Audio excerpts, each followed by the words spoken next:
There's a storm brewing inside me, one that I cannot control, ignited every time he's near.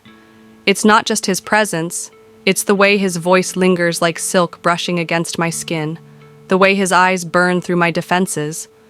I'm caught in this electrifying dance of desire, a pull so intense that it feels like gravity itself has conspired against me. When he walks into the room, the world shifts. My breath catches, betraying the calm facade I try so hard to maintain. His scent, clean, masculine, with a hint of something darker, something dangerous, wraps around me, pulling me under like a tidal wave. I can't help but surrender to the thoughts he inspires, images that leave my skin tingling, my heart racing, and a deep, insatiable ache stirring within me. It starts innocently enough, a brush of his fingers against mine as he passes me the coffee cup, the heat from his touch lingering long after the moment is gone. But it doesn't stop there. His words, laced with double meanings, send shivers down my spine. The way he looks at me, as though he can see the thoughts I try so hard to hide, makes my cheeks flush and my thighs press together in a futile attempt to quell the fire he's ignited. I wasn't supposed to feel this way, not here, not now. But his presence is like a magnet, pulling me closer, despite every rational part of me screaming for restraint. The office hums with quiet productivity, but every time he enters the room, it's as if the very air changes. It starts with a glance, a fleeting look from across the room, where his eyes lock onto mine with a heat that could melt glaciers. There's an unspoken understanding in his gaze, a silent acknowledgement of the charged energy between us. And though I should look away, I don't. I can't. His voice, low, smooth, and laced with confidence, fills the space, and I feel it ripple through me like a forbidden caress. He doesn't speak to me directly, but every word seems meant for my ears alone. I bite my lip to stifle a sigh, my skin prickling with awareness. Then, there's the way he moves. It's deliberate, calculated, as if he knows exactly what he's doing to me. When he leans against my desk, his fingers tracing the edge of my notebook, I feel a jolt of electricity where his hand hovers close to mine. "Need a hand with this?" he asks, his tone innocent, but his proximity anything but. My words catch in my throat. I think I've got it, but the faint smirk playing on his lips tells me he knows better. His smirk, barely there yet devastating, lingers long after he steps away. I'm left staring at the space where his hand hovered, my mind replaying the warmth of his proximity. It's maddening how he does this to me, how he turns the mundane into something charged, electric. As I try to focus on the screen in front of me, his scent lingers in the air, a blend of cedarwood and something deeper, musky, primal. It's subtle, but it wraps around me like an invisible chain, pulling me back into the haze he's left behind. I'm jolted back to the present when he returns, this time standing close enough that the heat of his body radiates against mine. He leans down, his arm brushing mine as he places a file on the desk. "Thought you might need this," he murmurs, his voice low, almost conspiratorial.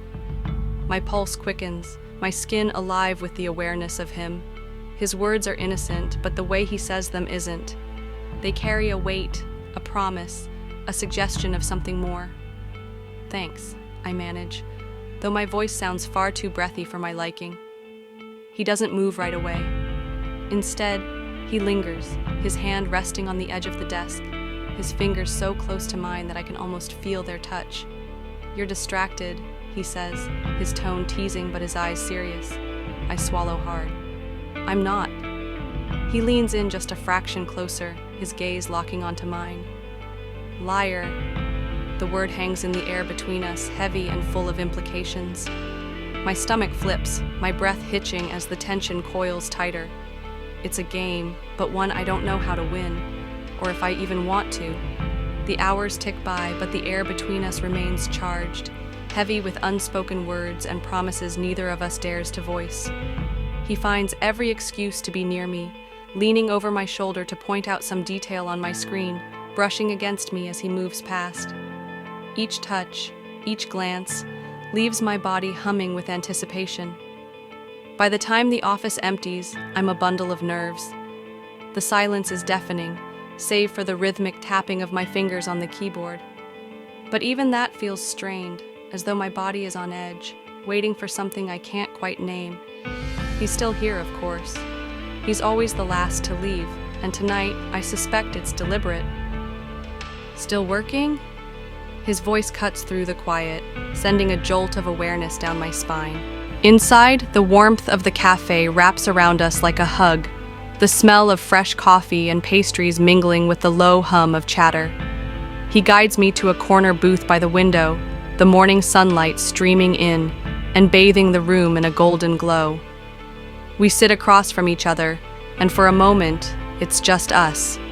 His fingers find mine on the table, lacing together as if it's the most natural thing in the world. "What's on your mind?" he asks, his voice low, his gaze unwavering. I take a breath, trying to put into words everything I'm feeling. "You," I admit, my voice barely above a whisper. "This. How different everything feels with you." His smile is slow and warm, and when he speaks, his voice carries a weight that makes my chest tighten. "You make everything different for me too. Better. I didn't know I needed this until I found it." The vulnerability in his words makes my throat tighten, and I reach out, my thumb brushing against the back of his hand. "I think I was scared of this," I confess, the words tumbling out before I can stop them. "Of letting someone in, of what it might mean." "And now?"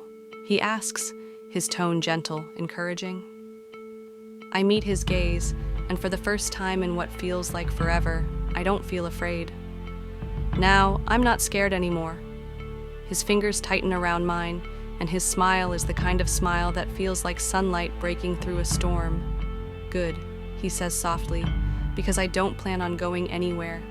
The waitress interrupts us with our coffee, and we settle into a comfortable rhythm, the conversation flowing easily. He tells me stories about his childhood, his laugh filling the space between us, and I find myself smiling more than I have in years. When breakfast arrives, he insists on feeding me a bite of his pancake, his grin widening as I reluctantly let him. "See," he says, smirking, "told you it was the best." I roll my eyes, but the warmth in my chest is impossible to ignore. The park. After breakfast, we wander to the park nearby, the city fading into a blur of green and gold as we stroll along the winding paths. His arm finds its way around my shoulders, pulling me closer, and I lean into him, the quiet intimacy of the moment wrapping around us like a cocoon. We stop by a small pond, the water shimmering under the sunlight, and he turns to me, his expression serious but soft. "I mean it," he says, his voice steady. "I want more than just this morning, more than just a fleeting moment." My heart stumbles, the weight of his words settling in my chest. "I do too," I say, my voice barely above a whisper. He smiles, his hands coming up to frame my face, his thumbs brushing against my cheeks. "Then let's do this. No hesitations, no holding back, just us." Before I can respond, he kisses me, and the world seems to tilt. It's slow and deep, filled with a promise that makes my knees weak. When we pull apart, I know without a doubt that this is where I'm meant to be. The future. We spend the rest of the day together, exploring the city hand in hand, sharing stolen kisses and quiet laughter. As the sun sets, casting the sky in hues of orange and pink, he pulls me close, his arms wrapping around me as we watch the horizon. "I've never been happier," he says, his voice soft but sure. I rest my head against his chest, listening to the steady rhythm of his heart. "Me neither." And as the night falls and the stars begin to peek through the sky, I know that this is just the beginning of something extraordinary, a love that feels like coming home. The park feels like a world away from everything else, an oasis in the heart of the city, where time seems to slow, and the air feels charged with a quiet magic. The pond sparkles in the fading sunlight, and the gentle rustle of leaves in the breeze provides a natural soundtrack to the moment. His arm is wrapped around my waist, his touch a steadying presence as we pause by the water. The quiet intimacy between us feels profound, a connection that goes beyond words. I lean into him, resting my head against his shoulder, and he presses a soft kiss to my temple, the gesture so tender it makes my chest ache. This feels surreal, I admit, my voice barely louder than the whisper of the wind. Like a dream I don't want to wake up from. "It's not a dream," he replies, his voice steady but filled with warmth. "I'm here, and I'm not going anywhere." There's a conviction in his words that makes my throat tighten. I lift my head to meet his gaze, and the sincerity I see in his eyes takes my breath away. "I've never felt like this before," I say, my fingers tracing small circles on his chest. It's terrifying and exhilarating all at once. He smiles, his hands sliding up to cradle my face. "That's how I feel too, like my whole world shifted the moment I met you." My heart stumbles over itself and I can't help but smile. "You have a way with words, you know that?" He chuckles, the sound low and warm. "It's easy when I'm talking about you." Before I can respond, he leans in, his lips capturing mine in a kiss that feels like a promise, a vow of something deeper, something lasting. The world around us seems to fade. The only thing that matters is the way he makes me feel. Cherished, wanted, and completely seen. When we finally pull apart, his forehead rests against mine, and we stand there in the golden glow of the setting sun, our breaths mingling in the quiet. As night falls, the city comes alive with twinkling lights and the hum of life. We find ourselves wandering through the streets, hand in hand, as though the world exists only for us. The air is cool, but his presence is a warmth that seeps into my soul. We stop at a small street vendor selling hot chocolate, the kind of place I might have walked past without a second thought before. But with him, everything feels new, like seeing the world through fresh eyes. "Two, please," he says to the vendor, his hand still firmly clasped in mine.